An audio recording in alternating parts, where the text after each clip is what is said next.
The Ontario PCs campaigned on a pledge to abandon cap and trade and fight the federal government's carbon tax. Now in power, they've unveiled their own climate change plan. Among the highlights, a commitment of $400 million over 4 years to help the private sector invest in clean technology. They call it the Ontario Carbon Trust. An independent board will choose which companies can pull from it. The plan is to also implement emission performance standards for large emitters, and if those emitters surpass the standard, there will be penalties. But the government isn't saying what the standard will be or what the penalties will be. And sensitive industries like the auto sector, for example, could be exempted. The provincial government says this plan will put it on track to meet the 2030 targets set out in the Paris Accord. How does the government know this will be more effective, though, than a carbon tax? Rod Phillips is Ontario's Environment Minister, and he joins me now from Toronto. Hi, Minister Phillips. Great to see you again. Thanks for coming back on the show. My pleasure, Vashi. Thanks for having me. Minister, why would you release this plan without establishing clearly what the standards for industrial emitters are going to be? Well, like every other plan that's been released by every other government, there's a process of working with industry. The federal government's doing it right now. The Saskatchewan government is doing it right now. So that's a usual process. But what we've made are clear targets in terms of where we're going to get to as a province. And that's that by 2030, Ontario is going to reach the Paris targets that Justin Trudeau agreed to. So the targets are clear. The 6 programs that we're going to use to get there are clear. And one of them, of course, is going to be dealing with industrial emitters. And we'll consult on that just like we consult on the rest of the program. But I'm quite confident the program is going to work. How long, Minister, will you consult with industry before you come out with what exactly those standards will be? You know, our Environmental Bill of Rights requires at least a 30-day. I've instituted a 60-day consultation period on the whole program because I think it's important we hear from Ontarians. I would imagine by the spring we will be in a position where we've had those conversations. But industry is very enthusiastic about this. They want a Made in Ontario plan because they know that Ontario has experience regulating and working with those industries. They're concerned about the federal program because, quite frankly, it doesn't understand the sensitivities of Ontario industry. We've been working with them for decades, and so that's why we're seeing such strong endorsements from industry. They know that they're going to have standards. They know they're going to have to live with them, but they want to work with Ontario on that. So we're happy about that. Just to be clear, will those standards be established then by the spring, or will consultations be done by the spring? I think the consultations will be done by the spring. So no date for when? We'll put the program in place. You know, again, the federal government is in a similar situation where they've been working on these, on their standards. It's important that we work with industry. It's important, though, that as I was today, we're clear that polluters are going to pay. The emitters that are putting out greenhouse gases are going to have to reduce those greenhouse gases. But we're going to do it in a way that's sensitive to some of the competitive elements of some of those businesses, sensitive to the fact that some of these industries have unique process emissions as well as the emissions that come from their fuel. So again, this is something Ontario understands. It's very similar to the program in Saskatchewan, which I'll point out the federal government accepted in terms of a program for their national program. Well, some of their plan, but not the whole thing. But the part on industrial emitters, they did. Understood. And we've really modeled it on that because, of course, we expect the federal government will accept ours as well. I want to ask you about another aspect of the plan, and that's the carbon trust. Can you guarantee uptake to reduce emissions through the $350 million carbon trust incentive plan? Well, it's worked elsewhere. So what we did, Vashi, is we looked around the world at the programs that had worked.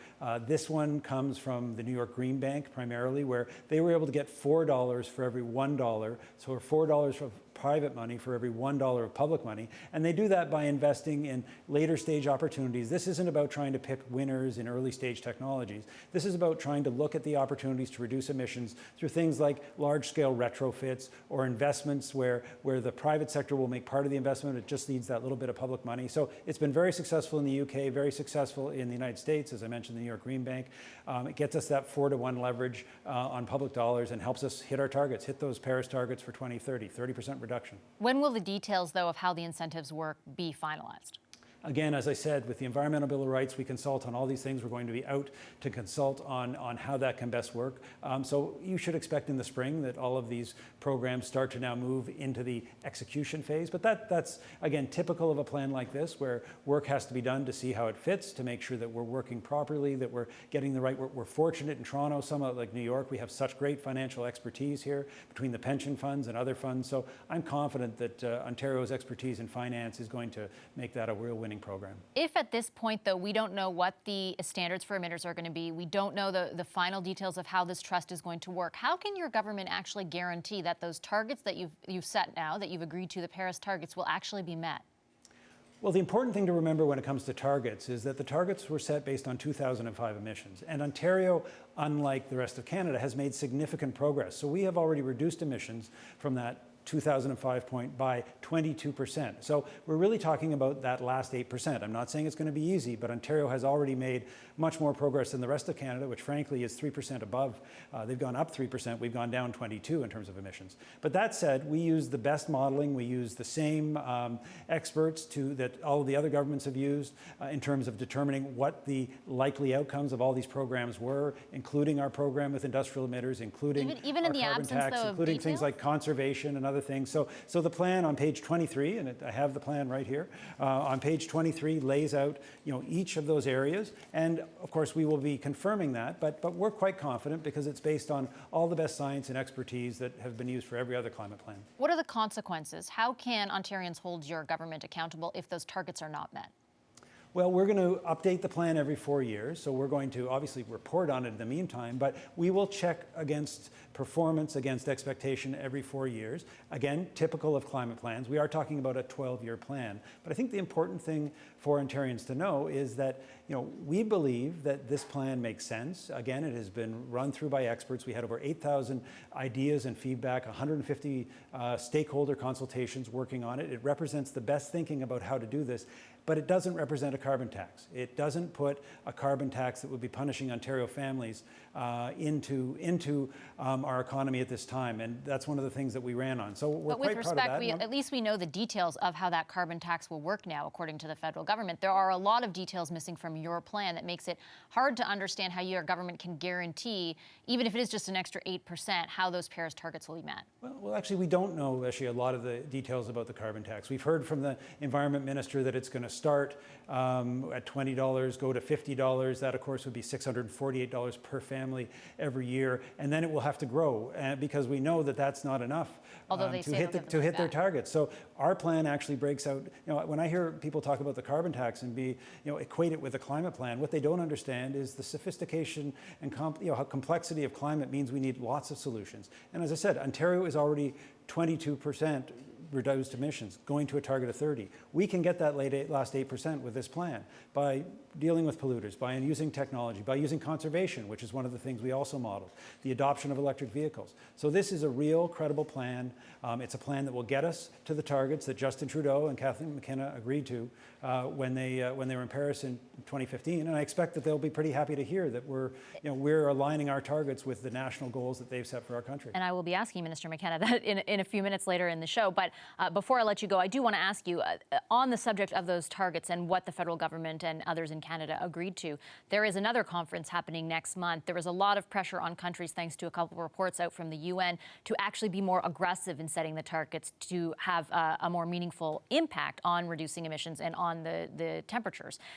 If the federal government agrees to a more aggressive target next month, is your government open to amending the target you just set? These are the targets that were set by the global community, including by our Prime Minister. And so those are the targets that we work towards. But if the global community sets it differently. We'd look forward to a conversation. I've been wanting to talk with the Minister. In fact, I sent her a note yesterday. I'm hoping when she's in Toronto next week, we can talk about these targets, talk about the plan we put together and why we think it works. It's the federal government are the ones that have those international conversations and meetings. But remember, Veshi, we're also focused on making sure that we keep life affordable, that we keep our province competitive. Ontarians have already made a huge contribution. It's almost $400 a year, $40 billion of cost that went into getting rid of the coal-fired plants. These are things that other parts of our country aren't going to be doing till 2030. So our point is Ontarians have already made a contribution. We're going to continue to do our share, and we're going to help families and communities prepare for climate change. But we also need to make sure that we're not doing things that inhibit our economy, that kills jobs and make life unaffordable. But of course, I'd always look forward to conversations with the Minister. I hope that she takes my invitation to get together next week when she's here in Toronto. Are you ruling out, though, more aggressive targets for Ontario? We just set targets, Veshi, let's be clear, we just set the targets for Ontario that were agreed to by the international community and by the Prime Minister. That's the targets we've set. That's what the expectation should be. I expect people would think that Ontario should do its share. We're doing our share. We've already made a 22% reduction on that 30% target, and we'll get that last 8% done. I'll leave it to the minister how she wants to deal with Canada's targets. And if she is going to go and have international conversations, I'm sure she'll share the results of those with all the environment ministers. All right, thank you, Minister Phillips. Really appreciate your time. Thank you, Veshi. Take care. What does Ottawa think of this plan? The Minister of Environment and Climate Change, Catherine McKenna, joins me now. Hi, Minister McKenna. Great to be here. Nice to see you. Minister Phillips was on earlier on the show, and he said that he's hoping to meet with you next week. And his pitch is that, hey, we're now going to meet the same targets that your government set out. So why do you still need to impose a carbon tax on us? Does he have a point? Look, I mean, they came out with a plan today, and you know what it does? At a time when we know we need to do more on climate change, it's actually going to increase pollution. When we sat down 2 years ago, we came up with a national plan to tackle climate change. And now, because Ontario is being less ambitious at a time where we need to be more ambitious, that means the whole country needs to make up and has to reduce more emissions. And the thing is, I mean, it's very light on details, so it's hard to know what the plan entails. But the reality is they still seem to think it should be free to pollute. We know if it's free to pollute, there'll be more pollution. And you can just look at why does the price on pollution make sense? Because it works. But they are putting a price on pollution for heavy emitters, for example. Well, they've been saying, as I say, it's very hard to understand their plan because they've been clear that they aren't putting a price on pollution, and we don't have the details. But they talk a lot about the Australian example. I spent a lot of time internationally, and let me tell you about the Australian example. Australia had a price on pollution, and its emissions went down. They removed the price on pollution, and they did this fund. Pollution went up. It also was extremely expensive. Putting a price on pollution is the cheapest way to reduce emissions. It also, in our case, what we've said is where provinces haven't stepped up, we're going to make sure it's not free to pollute, but more money will be given back to citizens so that we're actually, instead of paying polluters to not pollute, we're going to actually give money back to citizens so that they can, make decisions to, invest in their families,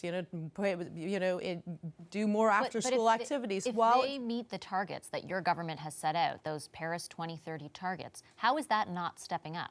Because they actually were way more ambitious under the previous government. But why should Ontario be doing more? Because when we did our national plan, it meant that everyone had to step up.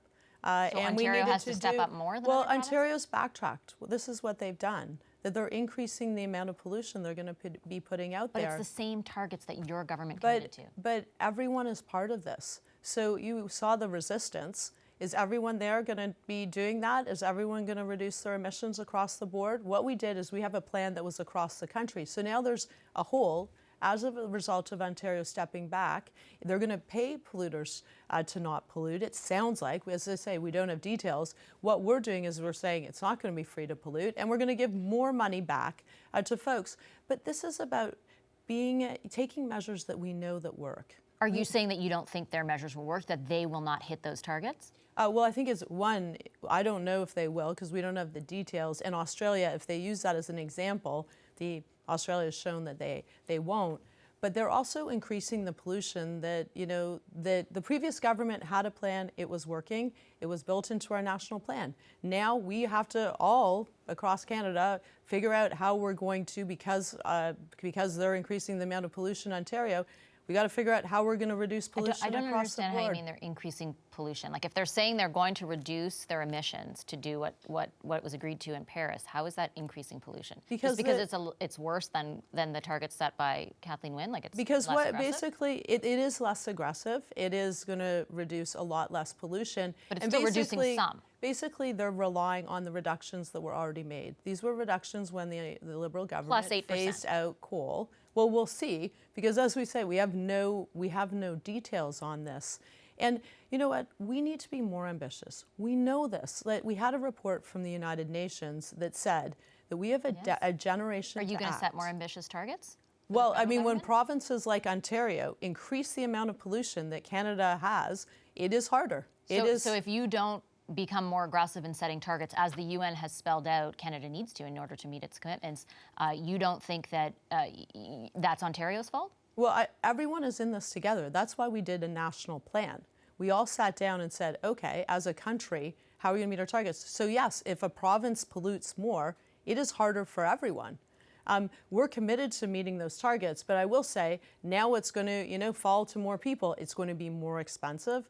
And so the carbon tax will increase more than planned? No, it's not about our price. We have our price on pollution, and as I say, in Ontario, we're going to give more money back to Ontarians. There's going to be a price. It can't be free to pollute, but the reality is we're all in this together, and we need to take serious action. So when you have a government like Ontario that steps back, that is going to pollute more, that is bad for all of us. It's also missing out on the economic opportunity. We know that we can be smart, we can pollute less, we can have, increase the opportunity for companies that have clean solutions and grow our economy. And that's what we've seen. Provinces that have had a price on pollution have been able to grow their economy while reducing emissions and also creating jobs. They're not reducing any emissions. They're not saying we're doing nothing. They're just not doing. They're not being as aggressive. Yeah, but that's not the same as adding to more pollution. That's not adding more pollution. Well, they're not giving companies and emitters a free rein with this plan. Well, I mean, first of all, we have no idea. That it is not clear what their plan is. It's extremely light on details, and it's not clear that they're going to get even the much less emission reductions that they've talked about. But with respect, it's not clear your government will either. The UN is saying that your government is not on track to even hit the 2030 targets. We have a plan, but as I say, it's a plan that involves the provinces and territories. That it's not the federal government. The emissions come from provinces. So if a province says, hey, we're going to do less now, it's going to be hard for everyone. So are you saying because of Ontario's new plan, if that's what they enact, then it will because of that you won't meet the targets in 2030? It is going to be harder because Ontario is going to be not reducing its emissions. You committed as a federal government to meet them. So what will you do in the absence of what you're saying Ontario is doing? Well, every other province is going to have to do more. That's what it is. But you know what? That's not the way I approach this. I approach this that we're all in this together. That's why we've got to act together. And that's why Ontario had a plan. It was working. It was reducing emissions. It was growing the economy. It was creating good jobs, one of the fastest growing economies. And there's this idea that it should be free to pollute, that if it's free to pollute, there will be more pollution. And that has been demonstrated across the board. But if you put a price on pollution, which, by the way, Brian Mulroney used to tackle the biggest challenge that I knew when I was growing up, which was acid rain, we reduced acid rain, we tackled acid rain, and guess what? It was cheaper and faster, and companies innovated. And this is what we need to do. We know what the problem is: too much pollution. We need to reduce pollution, and everyone has to pull their weight. Provinces have to step up, and we are there to support provinces and cities, schools, hospitals, businesses who all want to reduce their emissions because then they'll save money. It's also a huge economic opportunity. All right. Thank you, Minister McKenna. I Thank appreciate you your very time much. today. Nice to see you. It's great.